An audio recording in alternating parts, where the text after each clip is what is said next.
Good morning everyone, welcome to our channel and welcome to our brand new blog. কেমন আছো তোমরা সবাই? আশা করি খুব ভালো আছো। অনেক দিন পরে আবার একটা নতুন ব্লগ নিয়ে চলে এসেছি। আজকে সোমবার, ঘড়িতে বাজে এখন 7:19। সকালবেলা অনেক কষ্ট করে ঘুম থেকে উঠেছি, কারণ শীতকালের সকাল, ঘুমটা কিছুতেই ভাঙতে চায় না। তারপরে উঠে এই জানলাটা খোলার পরে যখন বাইরেটা দেখি তখন একটু ভালো লাগে, কিন্তু এই শীতকালের জন্য কিছুতেই কম্বলের তলা থেকে বেরোতে ইচ্ছা করে না। তারপর উঠে কিছুক্ষণ একটু জানলার সামনে বসে থাকি, বসে ভাবার চেষ্টা করি আমি কোথায় আছি, কারণ আমি ঘুম থেকে ওঠার পরে না বুঝেই উঠতে পারি না যে আমি কোথায় রয়েছি। তারপর জানলার পর্দাটা সরিয়ে গুছিয়ে টুছিয়ে বিছানাটাকে সেট করে নিই। আর আমার একটু ঠান্ডা লেগেছে, গলা শুনেই বুঝতে পারছো, তো একটু কাশিও হচ্ছে। কাশিটা নিয়ে আমি বড্ড বেশি জ্বালাতনে রয়েছি। যাই হোক, পর্দা গোছানো হয়ে গেছে, এবার আস্তে করে যাই, গিয়ে ঘরের দরজাটা খুলি। মা বাবা অলরেডি উঠে গেছে, ভাই উঠে সকালবেলা জিমেও চলে গেছে। আমি আপাতত জিমটা বন্ধ রেখেছি, জিমে এখন যাচ্ছি না। আগের ব্লগেই দেখে জানোই যে আমি কেন যাচ্ছি না জিমে। তারপর আর কি, বাইরে থেকে এসে বিছানাটা গোছাতে লাগলাম। আমি শুই কিন্তু খাটে একা, বাট আমার 3টে বালিশ, 2টো কম্বল লাগে, বিকজ আমি বড্ড ঠান্ডা, মানে শীত কাতুরে। যাই হোক, এদিকে ঘড়ির কাঁটা তো দরদর করে এগোচ্ছে, আর এদিকে আমি বিছানা গুছিয়ে নিয়ে চলে যাব রেডি হতে। এবার শুধু রেডি হতে গেলেই হয়, তার আগে কত কিছু থাকে। আগের দিন রোববার ছিল, ল্যাদ খেয়ে আর কোনো কিছুই গোছানো হয়নি। আর আমার ব্যাগটাও ছিঁড়ে গেছে, তো সেটাকেও আমি সেলাই করতে দেওয়ার জন্য কোনো ব্যাগ কিছুই আমি গোছাইনি। তো এই অফিসের ব্যাগটাও গোছাতে হবে। এদিকে আজকে আছে অফিসে একটা পার্টি, ইয়ার এন্ডিং যে পার্টিগুলো হয়, যেহেতু জানোই আজকে 30শে ডিসেম্বর, তো কালকে 31st December, last night of 2024, যেহেতু তার জন্য আজকে আমাদের অফিসে একটা পার্টি অ্যারেঞ্জ করেছে। তো সেখানে ড্রেস কোড দিয়েছে ব্ল্যাক, রেড, হোয়াইট আর গ্রিন। তো আমি শীতে কি পরবো বুঝতে না পেরে আমি ভাবলাম যে নাই, ব্ল্যাক কোট এটাই পরে যাই, এটাই আমার পক্ষে সব থেকে ভালো হবে। তো তাই জামা কাপড়টা বের করে রাখছি। ব্ল্যাক জাম্পস্যুটটা আমি বের করেছি, তোমরা অলরেডি দেখেছো, আমি ব্ল্যাক জাম্পস্যুটটা অনেকবার পরেছি। এখন যাই চটপট করে ফ্রেশ হয়ে নিই। আর আমি ফ্রেশ হয়ে চলে এসেছি। আর যে ড্রেসটা তোমাদেরকে দেখালাম, সেই ব্ল্যাক কালারের একটা জাম্পস্যুট, তোমরা এর আগেও দেখেছো, আমি অনেকবার পরেছি, সেই জাম্পস্যুটটা পরে নিয়েছি। প্রতিদিনের থেকে আজকের দিনটা একটুখানি অন্যরকম, কারণ প্রতিদিন আমি রেডি হতে আমার 5 থেকে 6 মিনিট লাগে, হলো রেডি হতে, মানে পাক্কা 5 থেকে 6 মিনিট। বাট আজকে একটু সময় বেশি লাগে, বিকজ আজকে অফিসে একটা পার্টি আছে, লাস্ট নাইট, মানে বছরের শেষের লাস্ট পার্টি যেটা হয়, সেটা 31স্টে যে পার্টিটা হয়, লাস্ট নাইট পার্টি, সেইটা আজকে আমাদের হবে অফিসে। তো তার জন্য আজকে একটুখানি রেডি হয়ে যেতে বলেছে। আর আজকে তার জন্য এই ঠান্ডার মধ্যে এই জাম্পস্যুটটা, বিকজ এই জাম্পস্যুটটা পরলে আমাকে সোয়েটার নিতে হবে একটা, কারণ আমার প্রচন্ড রকম ঠান্ডা লেগেছে। মোটামুটি দেখেইছো যে ভিডিওতে, আজকের ভিডিওটাতে পুরোপুরি গেছে হলো কাশতে কাশতে, কাশি হয়েই যাচ্ছে কন্টিনিউয়াসলি, ওষুধ চলছে। তো এখন নিচে যাব, ব্রাশ করব, মুখটা ক্লিন করব, এসে রেডি হব। আর এই দেখো, আমাদের যে মুড়ি দেয় যে কাকু, সে এসছে। কাকা মেজো মা মুড়ি নিচ্ছে, মাও নিয়েছে, মা নিয়ে নিচে মানে ঘরে গেছে। আর এই দেখো চলে এসছে। চাক, মা মুড়ি টুড়ি নিতে থাকুক, আমি ফটাফট করে ফ্রেশ হয়ে নিই। আমি ব্রাশ করে আর মুখটা ফেস ওয়াশ দিয়ে ধুয়ে চলে এসেছি। আমার সকালবেলা সেই রকম কোনো রকম মর্নিং স্কিন কেয়ার করার সময় থাকে না, বাট আমি যেদিনকে বাড়িতে থাকি, মানে কোনো ছুটি থাকলে, সেদিনকে একটু চেষ্টা করি যাতে মর্নিং স্কিন কেয়ার কিছু করা যায়। তোমাদের যদি চাই আমার মর্নিং স্কিন কেয়ার রুটিন, তোমরা বলো, আমি অবশ্যই এর জন্য একটা ডিটেলসে ভিডিও বানাবো। আর কি, মুখ টুক ধুয়ে চলে আসলাম। এবার একদম হালকা একটু মেকআপ করব, যেহেতু অফিসে পার্টি রয়েছে, তার জন্য একটু হালকা একটু মেকআপ করব। চুলটাকে কি করব এখনও পর্যন্ত বুঝে উঠতে পারছি না, চুলটাকে কি করা যাবে।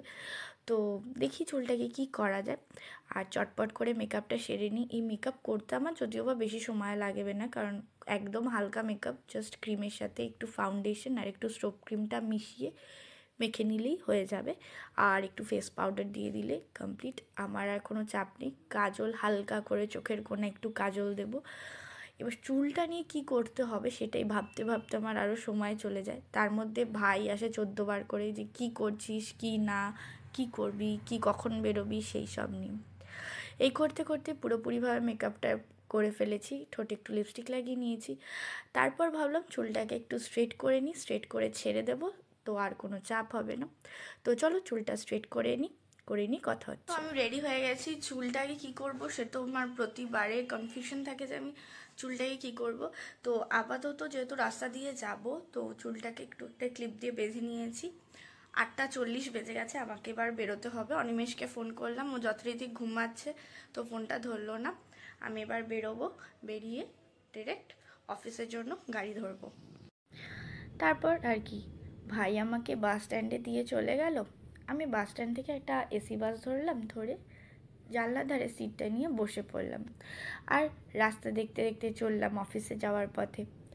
অফিসে তো পাবলিক ট্রান্সপোর্টে গেলে সেরকমভাবে ভিডিও করা হয় না, বাট এসি বাসগুলোতে গেলে এসি বাসগুলো একটু ফাঁকা থাকে, তো একটু একটু করে ভিডিও করা যায়। নিউ টাউনের রাস্তা আমার অলওয়েজ খুব ভালো লাগে, বাট কারণ পুরোটাই যথেষ্ট সাজানো গোছানো, তো তাই আমার পার্সোনালি নিউ টাউনের রাস্তা খুব ভালো লাগে। আর দেখো, কথা বলতে বলতে অলরেডি আমরা আকাঙ্ক্ষা মোড়ে চলে এসেছি, আর সেখান থেকে আমাদের অফিস বেশিক্ষণ লাগে না। ক্যান্ডর গেট টু বা ইউনিটেক গেট টু সবাই মোটামুটি চেনো, যারা যারা আইটি ফার্মে কাজ করো সবাই, ওটাই একটা নিউ টাউনেই একদম হাব বলতে পারো।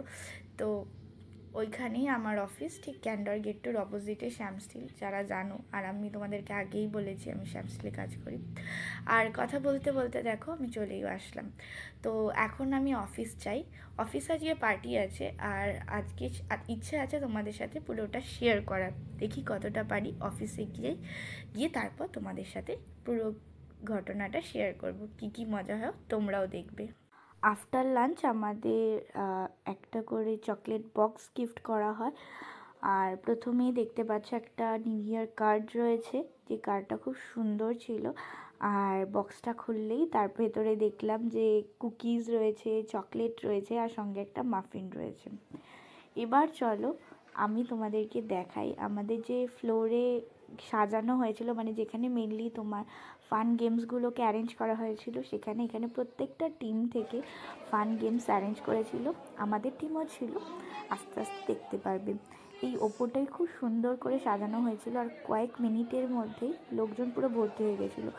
আমাদের 2:30-এর পরে গিফটস দেওয়া স্টার্ট হয়। দিন 3:30 থেকে আমাদেরকে বলেছিল যে শুরু হবে, তো 3:30 থেকে লোকজন ভর্তি হওয়া স্টার্ট। আর এখানে এইচআররা সবাইকে কুপন ডিস্ট্রিবিউট করছে, আর প্রত্যেকটা কুপন নিয়ে সবাই মিলে আমরা চলে গেছিলাম খেলতে। মানে ভিডিও কি করব, খেলবো না ভিডিও করব বুঝতে পারছিলাম না। আর ওখানে খুব মজার মজার গেমস ছিল। আমিও প্রায় 6টার মতো গেমসে পার্টিসিপেট করেছিলাম। 6টার মতো গেমস হচ্ছিলো, আর সবাই ফোন নিয়ে ভিডিও করছে। মানে কী করে ভিডিও করব বুঝতেই পারছিলাম না। আমি এই গেমটাতেও পার্টিসিপেট করেছি, এই বল ছোড়াটা। মানে বল ছুঁড়ে তোমাকে ফেলতে হবে হলো এই লাল গামলাটার ভেতরে, 2জন করে খেলবে। তো আমি আর আমার আরেকটা ভাই আছে, সেই দুজনে মিলে আমরা এখানে পার্টিসিপেট করেছি। তো এখানে ওই গামলাটার ভেতরে কে কটা বল ফেলতে পারে 25 সেকেন্ডের মধ্যে, তো আমরাও সেটাতে ট্রাই করেছিলাম। সরি, জিততে তো পারিনি, বাট দুজনে মিলে খেলে প্রচণ্ড মজা পেয়েছিলাম। ভাইটা জিতে গেছিলো বিকজ ও 6টা বল ফেলেছিল আর আমি 3টে বল ফেলেছিলাম। তো দুজনেই খেলে প্রচণ্ড পরিমাণে মজা পেয়েছি। তারপরে ছিল শাফলিং দ্য গ্লাস বলে একটা ছিল, স্ট্যাক ওয়াইজ করতে হবে, সেটা খেলেছি। তারপরে এদিকে আরও অনেক কিছু ছিল। আমাদের যে আমাদের টিম যেটা রেডি করেছিল সেটা হলো ওই যে গোল গোল চাকতিগুলোকে ছুঁড়ে মারতে হবে। আমি খেলাটার নামটা ঠিক জানি না, বাট এটা রিং থ্রোন, এখানে লেখাই রয়েছে রিং থ্রোন করতে হবে। তো আমি এটাও খেলেছি, জিততে পারিনি, জাস্ট অ্যাজ আ সান্ত্বনা পুরস্কার পেয়েছি। আর এই যে এখানে এই খেলাটাও আমি খেলেছি, বা এই খেলাটা আমি ভিডিও করতে পারিনি, আমাদের আরেকটা ফ্রেন্ড করছিল, তো তার জাস্ট একটা ছোট্ট ক্লিপ নিয়ে নিয়েছি। এছাড়া আরও এখানে খেলা টেলা ছিল, বাট আমাদের খিদে পেয়ে গেছিলো বলে আমরা নিচে চলে এসেছি। আর কারণ দেখতে দেখতে খাবার কাউন্টারও ভর্তি হয়ে গেছিলো। এখানে কোল্ড ড্রিঙ্কস ছিল, চাট ছিল, ফুচকা ছিল, তো আমরা সবাই মিলে খেতে চলে এসেছি। আর এখানে সবাই দেখতে পারছো অলরেডি খাওয়া দাওয়া করছে। তো এবার চলো তোমাদেরকে দেখাই যে বাইরেটা কীরকমভাবে সাজিয়েছে। এমনি আমাদের রিসেপশনটা মানে অফিসের বাইরেটা খুব সুন্দর, মানে প্রত্যেকটা কোণায় দাঁড়ালেই তুমি ফটো তুলতে পারবে, এতটা ফটোজেনিক একটা মানে আমাদের রিসেপশনটা। তো তার মধ্যে একটা সেলফি জোন বানানো হয়েছে, যেই সেলফি জোনে সবাই মিলে ছবি তুলছিল, আদার্স টিম মেম্বাররা, আদার কলিগসরা তুলছিল। আমাদের টিমও যখন ঢুকেছে পুরো একদম সবাই মিলে ছবি তুলেছে, প্রায় 100-র উপরে ছবি তুলেছি, এরকম সব রকম পোজ দিয়ে ছবি তোলা হয়েছে। আর এখানে এই যে দেখতে পাচ্ছ, এই যে বিচ্ছুটাকে দেখতে পাচ্ছ, এটা আমার জুনিয়র একটা। তো সে সারাক্ষণ বদমাশি করে বেড়ায়, সারাক্ষণ আমার পেছনে লেগে বেড়ায়, ব্যাস। আর এই হলো আমাদের একটা মিষ্টি কিউট দিদি, আমার সিনিয়র হন। তো আমরা সবাই মিলে প্রচুর ছবি তুলেছি। ছবি তোলার পরে 6:30 নাগাদ যখন ওপরে এসেছি, অলমোস্ট খালি, বিকজ 30 ডিসেম্বর সবাই বেরিয়ে গেছিলো আর আমিও ওয়েট করছিলাম কখন 7টা বাজবে। দেন 7টা যখন বাজলো আমি ভাবলাম না, এবার ল্যাপটপটাকে বন্ধ করি। দেন বন্ধ করে গুছিয়ে গাছিয়ে বেরোই। কেমন লাগলো প্লিজ কমেন্ট করে জানিও। চলো বেরোই, বেরিয়ে কথা হচ্ছে। অফিস থেকে বেরিয়ে আমার ক্যান্ডর গেট টু অবধি আসতে 10 মিনিট সময় লাগে, কারণ আমার অফিস থেকে ডিরেক্ট কিছু পাওয়া যায় না, আমাকে ওই 5 মিনিটের জন্য হেঁটেই আসতে হয়। আর আজকে সবাই মোটামুটি বেরিয়ে গেছিলো, তো আমি একা একাই হেঁটে আসলাম। আর হেঁটে আসতে দেখলাম যে এসি বাস পেয়ে গেছি। তো এসি বাসে উঠেই জানলার ধারে সিটটা পট করে নিয়ে বসে পড়েছি। আর কি, গাড়িতে উঠেই রাস্তা দেখতে দেখতে বাড়ি যাওয়ার, কতক্ষণে বাড়ি পৌঁছবো এই চিন্তায় ছিলাম যে উফ, আর ভালো লাগছে না, এবার বাড়িতে যে গিয়ে একটুখানি ফ্রেশ হয়ে রিল্যাক্স হবো। আর এই 7:30 7টা থেকে 8টা এই টাইমটাতে রাস্তায় জ্যাম হবেই, ইকো পার্ক থেকে শুরু করে আপ টু চিনার পার্ক। এইখানে তোমাদেরকে একটু হলেও জ্যামে পড়তেই হবে, মানে জ্যামটা হবেই। আরও এখন ফেস্টিভ সিজন চলছে, রাস্তায় তো লোক বেরিয়েই রয়েছে, আর সেই সঙ্গে গাড়ি ঘোড়া চলতেই থাকে, মানে জ্যাম হবেই। খুব কপাল ভালো থাকলে চিনার পার্কের সিগন্যালটা খালি পাওয়া যায়, নইলে যদি একবার চিনার পার্কের সিগন্যাল পড়ে তো তাহলে তো হয়ে গেল, বাড়ি কতক্ষণে ঢুকবো বোঝাই যাবে না। আর এই যে দেখছো না গাছের ভেতরে লাল নীল তারপরে সাদা, এই লাইটগুলো না সেই দুর্গাপুজোর সময় লাগিয়েছিল। আর ঠিক পুরোই দুর্গাপুজো থেকে আপ টু জানুয়ারির মানে 1 জানুয়ারি চলে যায়, তারপরে গিয়ে এরা খোলে, মানে জানুয়ারির 15-20 নাগাদ, 20 তারিখ নাগাদ এই লাইটগুলো খোলে। আর এই লাইটগুলোতে গাছগুলোতে এত ভালো লাগে, আর রাস্তাটাও খুব সুন্দর লাগে। আমি তো যখনই যাই লাইটগুলো দেখলে আমার মনটা যেন এত ভালো লাগে। সকালবেলা যখন যাই তখন দেখি ফুলগুলো, আর রাত্রেবেলা যখন যাই তখন দেখি লাইটগুলো। আর ইকো পার্কের এই দিকটাতে পুরো একদম লাইট দিয়ে সুন্দর করে সাজানো থাকে, আর দেখতে দেখতেই সারাটা রাস্তা চলে যাওয়া যায় আর কি। আর আজকে যেটা হয়েছে যে আমি হেডফোন নিয়ে যেতে ভুলে গেছি, তো যার ফলে আমি মোবাইলে কোনো গানও শুনতে পাচ্ছি না বা কিছুই করতে পারছি না। তো অগত্যা এই করেই আমাকে কাটাতে হচ্ছে। আর তারপর কখন যে ঘুমিয়ে পড়েছি বাসের মধ্যে আমার খেয়ালই নেই। হঠাৎ ঘুম ভেঙে দেখছি যে অলরেডি মাইকেলনগর চলে এসেছি। আমি কোনো রকমে উঠে ব্যাগপত্রটা গুছিয়েছি, বিকজ ব্যাগটা সাইডে ছিল, ফোনটাকে ব্যাগে ঢুকিয়ে দেন মাইকেলনগর নামবো বলে ড্রাইভার দাদাকে বলছে যে মাইকেলনগর নামিও। আর রাস্তাঘাটটা এখন মোটামুটি পুরো ফুল প্যাকড আপ হয়ে রয়েছে। তো চলো এখন আগে নেমে বাড়িতে যাই, দেন আবার কথা বলছি। বাড়িতে আসার পরে ফ্রেশ তো হব, বাট ফ্রেশ হওয়ার আগে যে কাজগুলো আমি করি সেগুলো হলো, সকালে যাওয়ার সময় যে আমার মেকআপ, জুয়েলারি বক্স, স্ট্রেটনার যেগুলো ছড়িয়ে ছিটিয়ে রেখে গেছিলাম সেগুলো গোছানো আগে দরকার। তো কিছু জিনিস আছে, যেহেতু মা সকালবেলা এসেছিলো, এসে কিছু জিনিস গুছিয়ে অলরেডি রেখে দিয়ে গেছে, তো আমাকে আলাদা করে গোছাতে হয়নি। কিন্তু আমি দেখলাম আমার জুয়েলারি বক্সটা পড়েছিল, তো আমি এসে আমার জুয়েলারি বক্সটা গুছিয়ে রাখলাম। মেকআপের কিছু জিনিস ছড়িয়ে ছিটিয়েছিল সেগুলো গোছালাম, বিকজ যখন আমি আবার ওগুলো ইউজ করবো না সেকেন্ড বার বা পরে কখনো ইউজ করতে যাবো, তখন আমি ওগুলো কিচ্ছু খুঁজে পাবো না। তার জন্য আগে এসে আমি সেগুলো গুছিয়ে নিই। আর এদিকে কিছু চিরুনি ছড়িয়ে টড়িয়ে রেখেছিল ভাই, সেইগুলোকেও গুছিয়ে নিয়েছি। তারপর আমার যেটা করা সবথেকে ইম্পর্টেন্ট দরকার সেটা হলো আমার চুল, কারণ আমার সারাদিন চুল খুলে রাখতে একটুও ভালো লাগে না। তার মধ্যে আজকে সারাদিন চুলটা খুলেছিলাম, তো চুলটা নষ্টও হয়ে যায়। তাই বাড়ি এসে আগে যেটা করলাম সেটা হলো চুলটাকে একটু আঁচড়ে দেন একটা বেনি করে নিলাম, কারণ আমাকে রাত্রিবেলা সেই শোয়ার জন্য বেনি করতেই হবে।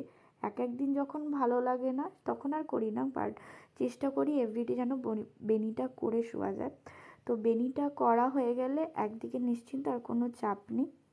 আর বেনি করে নিয়ে সেকেন্ডলি মেকআপটা তুললাম। আমার মেকআপ রিমুভার যেটা গার্নিয়ারের আছে সেটা শেষ হয়ে গেছে, তাই আপাতত যে গোলাপ জল আছে গোলাপ জল দিয়ে জাস্ট মেকআপটা পুরোটা তুলে নিয়েছি। তুলে নিয়ে তারপরে ফেস ওয়াশ দেন নাইট স্কিন কেয়ার যেটা রয়েছে মেনলি সেটা তো আমি করি, সেটা করতে গেছি। তো সরি, চুল তো বাঁধা হয়ে গেছে, তো মেকআপটা একবারে তুলে নিই, তারপরে গেলাম আমি ফ্রেশ হতে। ফ্রেশ হয়ে আসার পরে এত ভালো লাগে, মানে কারণ সারাদিন গায়ে পুরো ধুলোবালি হয়ে থাকে, যদিও অফিসের ভেতরে থাকি, অফিসের বাইরে আসতে হয় না, কিন্তু ধুলোবালি তো থেকেই যায়। তো সেই ধুলোবালিগুলো যখন গা হাত পা ধুয়ে আসি তখন যে কী ভালো লাগে কিছু বলার নেই। আর আমারও নাইট স্কিন কেয়ার রুটিন তোমরা যদি চাও তোমরা আমাকে বলো, আমি ডিটেলসে একটা ভিডিও দিয়ে দেবো, সেখানে আমি দেখিয়ে দেবো। আর এই যে দেখতে পাচ্ছ এই মাত্র গুন্ডাটা আসলো আমার ভাই, এসে আবার ভিডিও হচ্ছে কিনা ঠিকঠাক দেখে তারপর চলে গেল। তো আমি এখন একটা স্ক্রাবার নিয়ে জাস্ট মুখটাকে একটুখানি ক্লিন করে নিলাম। আমি ফেস ওয়াশটা খুব বেশি দিই না, আমি সকালবেলাতে ফেস ওয়াশটা দিই আর রাত্রিবেলাতে এসে একবার জাস্ট স্ক্রাব করে নিই, আর তখন ফেস ওয়াশটা দিই না। সকালবেলাটাতে একবার ফেস ওয়াশটা দিয়ে দিই, আর আসার পরে জাস্ট মুখটা ভালো করে পুছে নিয়ে জাস্ট যে একটা নরম সফট কাপড় দিয়ে মুখটাকে একদম ভালো করে জলটা মুছে নিই। জলটা মুছে নেওয়ার পরে মুখে ঠিক ওই গোলাপ জলটা দিয়ে দিই। গোলাপ জলটা দিলে মুখটা অনেকক্ষণ একটুখানি যে বার্নটা হতে থাকে সেই বার্নটা একটুখানি হিল হয়। আর তারপরে দিয়ে আমার যে দুটো ওষুধ রয়েছে, একটা হলো ময়শ্চারাইজারটা, সেটাও আমার মানে ডার্মাটোলজিস্ট প্রেসক্রাইব করা সেটা, আর যে মলমটা রয়েছে মানে যেটা আমি ময়শ্চারাইজারের আগে দিই বা মেকআপ যখনই করি প্রথমেই আগে আমি মুখে যে পিম্পলসগুলো হয় সেগুলোতে দিয়ে নিই, সেটা আগে লাগিয়েছি, তারপরে ক্রিমটা লাগিয়ে মুখটা পুরো রেডি করে নিই। আর গায়ে একটুখানি ভেজলিন লাগিয়ে নিয়েছি, এটা সবসময় করি না কারণ যেহেতু এখানে ড্রাই হয়ে যাচ্ছে স্কিনটা, তাই। তারপর আর কি পুরো ফ্রেশ হয়ে খেতে চলে গেলাম, খেয়ে দিয়ে এসে বসলাম মোবাইলটা নিয়ে, এবার বসবো এডিট করতে, আর এডিট করে দেন শুয়ে পড়বো। তো চলো আজকের ভিডিওটা এই অবধি। যদি কিছু ভালো লেগে থাকে please do like, comment, share and subscribe our channel Anisha story. দেখা হচ্ছে পরের দিন আবার নতুন একটা ভিডিও নিয়ে, আর ভালো লাগলে কিন্তু প্লিজ শেয়ার করো। নতুন বছর শুরু হচ্ছে, আর চেষ্টা করব যাতে প্রতিদিন একটা করে ভিডিও দেওয়া যায়। আর তোমরা তো সব কিছুই জানো, নতুন করে বলার নেই কিছু, প্লিজ পাশে থেকো, আশা করি তোমাদের কথা রাখার চেষ্টা করব। তো চলো আজকের মতো এখানেই শেষ করছি, দেখা হচ্ছে আবার নতুন আরেকটা ভিডিওতে। তো টাটা।